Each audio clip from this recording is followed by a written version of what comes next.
So రీసెంట్‌గా Amazon prime OTT ప్లాట్‌ఫామ్‌లో streaming అవుతున్న కన్నడ మూవీ 'యుద్ధకాండ చాప్టర్ 2' ఈ మూవీ తెలుగు లాంగ్వేజ్‌లో గూడా అవైలబుల్‌గా అయితుందనమాట.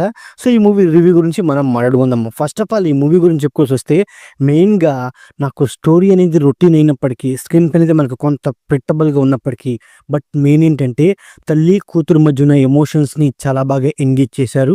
ఆ ఎమోషన్ తగ్గట్టుగానే క్లైమాక్స్‌లో హీరో ఇచ్చే స్పీచ్ కూడా మనకి కంటతడి పెట్టించదని చెప్పుకోవచ్చనమాట. అంతేకాకుండా సెకండ్ హాఫ్‌లో కోర్ట్ రూమ్‌లో జరిగే సీన్స్ అనేవి అంటే ఒక సీనియర్ లాయర్ అండ్ అలాగే ఒక జూనియర్ లాయర్ వాళ్ళిద్దరి మధ్య జరిగే వాదోపవాదాలు మూవీకి చాలా వరకు ఎంగేజ్ చేస్తదనమాట. అంటే ఒక్కొక్కరు తీసుకునే పాయింట్ అనేది మనకి మూవీ మీద ఇంకొంచెం క్యూరియాసిటీని బిల్డప్ చేస్తూ వచ్చిద్దనమాట. సో అంతేకాకుండా మూవీకి ఫస్ట్ హాఫ్ కాస్త స్లో పేస్‌లో అండ్ అలాగే రొటీన్ ఫార్మాట్‌లో ఉందని చెప్పుకోవచ్చనమాట. ఇక ఈ మూవీ స్టోరీ విషయానికొస్తే సో ఈ మూవీలో మెయిన్ రోల్ అయిన హీరో అజయ్ కృష్ణ అలియాస్ భరత్ అప్పుడే లాయర్ చదువు ఫినిష్ చేసుకొని ఒక సీనియర్ లాయర్ దగ్గర ప్రాక్టీస్ కోసం జాయిన్ అవుతూ ఉంటాడనమాట. సో ఆ సీనియర్ లాయర్ జూనియర్ అయిన భరత్‌కి చిన్న చిన్న పెట్టి కేసులు ఇచ్చి వాదించమంటాడు. సో అలా వాదించే క్రమంలోనే భరత్‌కి ఈ మూవీలో ఇంపార్టెంట్ రోల్ అయిన నివేదిత అలియాస్ అర్చన బోయిస్ సింపుల్‌గా చెప్పొస్తే 'కేజీఎఫ్' మూవీలో మదర్ క్యారెక్టర్ ప్లే చేసిన యాక్టరే ఈ నివేదిత. సో ఈ నివేదిత ఒక కోర్టు ప్రాంగణంలో ఒక వ్యక్తిని మర్డర్ చేసిద్దనమాట. సో ఈ నివేదిత కేసుని భరత్ టేకప్ చేస్తాడు. సో భరత్‌కి అపోనెంట్‌గా సీనియర్ లాయర్ అయిన Robert D'Souza alias Prakash Belawadi. So Robert D'Souza ఇలాంటి కేసుని 200 పైగా కేసుల్ని టేకప్ చేసి సక్సెస్ అయిన ఒక సీనియర్ లాయర్ అనమాట. సీనియర్ లాయర్ అయిన రాబర్ట్ డిసోజా మీద జూనియర్ లాయర్ అయిన భరత్ గెలవగలిగాడా లేదా అండ్ అలాగే నివేదితకి న్యాయం చేయగలిగాడా లేదా అనే పాయింట్ మీద ఓవరాల్ స్టోరీ ఉంటుందన్నమాట. ఉన్నప్పటికీ మెయిన్‌గా సో ఈ మూవీ అనేది స్టార్టింగ్‌లో రొటీన్‌గా ఉన్నప్పటికీ, ప్రెడిక్టబుల్‌గా ఉన్నప్పటికీ ఎమోషన్స్ మాత్రం చాలా చాలా బాగున్నాయని చెప్పుకోవచ్చు అనమాట. ఇక ఒక లాయర్‌గా, ఒక జూనియర్ లాయర్‌గా భరత్ గారు అంటే తను చెప్పే లాజిక్ పాయింట్స్ కూడా చాలా చాలా ఎంగేజ్ చేసిద్దని చెప్పుకోవచ్చు అనమాట. బట్ ఇక్కడ సో అంటే ఒక మర్డర్ జరిగినప్పుడు అండ్ అలాగే ఒక మర్డర్ జరిగినప్పుడు సో అక్కడ పోలీసుల ఎంక్వైరీ ఎలా ఉంటుంది, ఆ ఎంక్వైరీ మీద వచ్చే సీన్స్ కూడా బాగున్నప్పటికీ ఈ కేసులో పోలీసులు ఇన్వాల్వ్‌మెంట్ కూడా ఉంటే బెటర్‌గా ఉండేదని నాకైతే అనిపించింది అనమాట.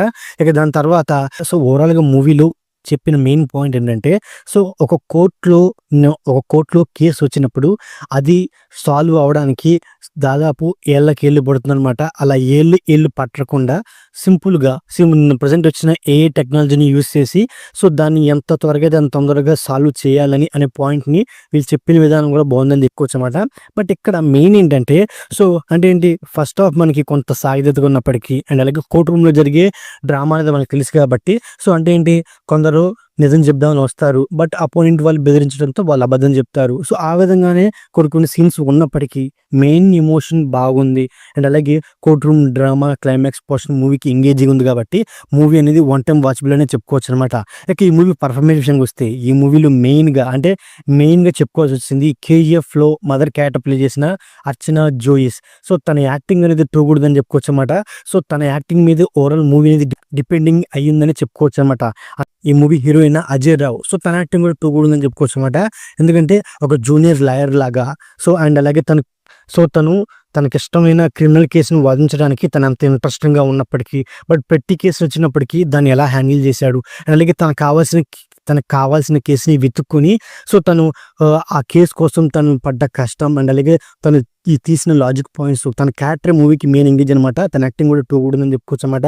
అండ్ అలాగే ఈ మూవీలో ఇంపార్టెంట్ క్యారెక్టర్ ప్లే చేసిన బాలీవుడ్ యాక్టర్ ప్రకాష్ బెలవాడి. సో తన యాక్టింగ్ కూడా అంటే తన క్యారెక్టర్ బాగుంది అండ్ అలాగే తన యాక్టింగ్ కూడా ఈ మూవీకి మరో ఎంగేజ్ అని చెప్పుకోవచ్చు అనమాట. బట్ ఈ మూవీలో హీరోకి లవ్ ట్రాక్ అనేది పెట్టారనమాట. ఆ లవ్ ట్రాకే అంతగా అతకలేదని నాకైతే అనిపించింది అనమాట. బట్ ఈ మూవీ యొక్క సినిమాటోగ్రఫీ కూడా చాలా చాలా బాగుంది. ఎందుకంటే సో కొన్ని సీన్స్ అంటే ఈ మూవీలో హీరో వచ్చేసి సో అంటే ఆ కేసుకు సంబంధించి ఇన్ఫర్మేషన్ కోసం కొన్ని బుక్స్ చదివి ఆ ఇన్ఫర్మేషన్‌ని గ్యాదర్ చేద్దాం అనుకుంటాడు. సో తను బుక్స్‌ని చదివే సీన్స్ అనేవి చాలా చాలా ఎంగేజింగ్‌గా అండ్ అలాగే చాలా కొత్తగా ప్రెజెంట్ చేశారని చెప్పుకోవచ్చు అనమాట. ఇక ప్రొడక్షన్ వాల్యూస్ పరంగా చూసుకుంటే నా పరంగా ప్రొడక్షన్ వాల్యూస్ సోసగున్నాయని చెప్పుకోవచ్చు అనమాట. సో ఓవరాల్‌గా ఇదండి 'Yuddhakanda chapter 2' movie review. So నా రివ్యూ నచ్చితే వీడియోకి ఒక చిన్న లైక్ అలాగే మన ఛానల్‌ని సబ్స్క్రైబ్ చేసుకోండి. Okay, thank you all.